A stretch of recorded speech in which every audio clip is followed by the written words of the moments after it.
Welcome back to our channel. నేను మీ మాధురి. మనం ఎప్పుడు కూడా ఈ పదాన్ని ప్రతి ఒక్కరం కూడా ఖచ్చితంగా వాడే ఉంటాం అనమాట. ప్రతి ఒక్కరూ వాళ్ళ అమ్మ దగ్గర ఈ పదం వాడతారు. అదేంటి అంటే, అమ్మ నీకేం తెలియదులే, నీకేం అర్థం కాదులే, వదిలేసే అని ఈ మాట అంటూ ఉంటాము. ఒకసారి ఆలోచించండి, మనకి ఎప్పుడో చిన్నప్పుడు మాటలు రానప్పుడు మనం ఏం చెప్తున్నాము అని చెప్పేసి ఏది మాట్లాడినా అర్థం కాని లాంగ్వేజ్లో ఉన్నా కానీ దాన్ని అర్థం చేసుకునే ప్రపంచంలో ఏకైక వ్యక్తి అమ్మ మాత్రమే.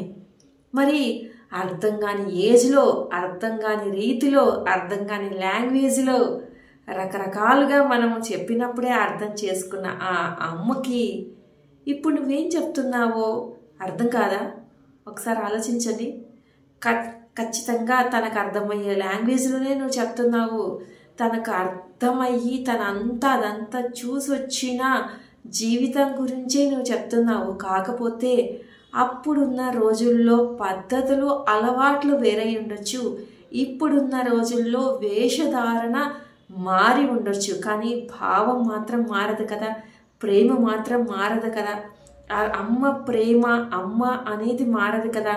అమ్మ పదం కానీ, అమ్మలో ఉన్నటువంటి ప్రేమ కానీ, అమ్మలో ఉన్నటువంటి ఓర్పు కానీ, అమ్మలో ఉన్నటువంటి అర్థం చేసుకునే గుణం కానీ, ఇవేవి కూడా మారనప్పుడు మారింది ఎవరు చెప్పండి? మార్పుని వాళ్ళు స్వాగతిస్తారు, మార్పుని వాళ్ళు తీసుకుంటారు. మనం ఖచ్చితంగా చెప్పే రీతిని చెప్తే అర్థం చేసుకుంటారు. కానీ ఆ రీతి, ఆ తీరు అనేది మనకి తెలియక, మనకి ఏ విధంగా చెప్పాలో తెలియక అది కూడా అమ్మ మీదే రుద్దేస్తాం. నీకేం అర్థం కాలేదని మనం ఎలా డిసైడ్ చేయగలుగుతాం? డిసైడ్ చేసిస్తున్నాం అనమాట.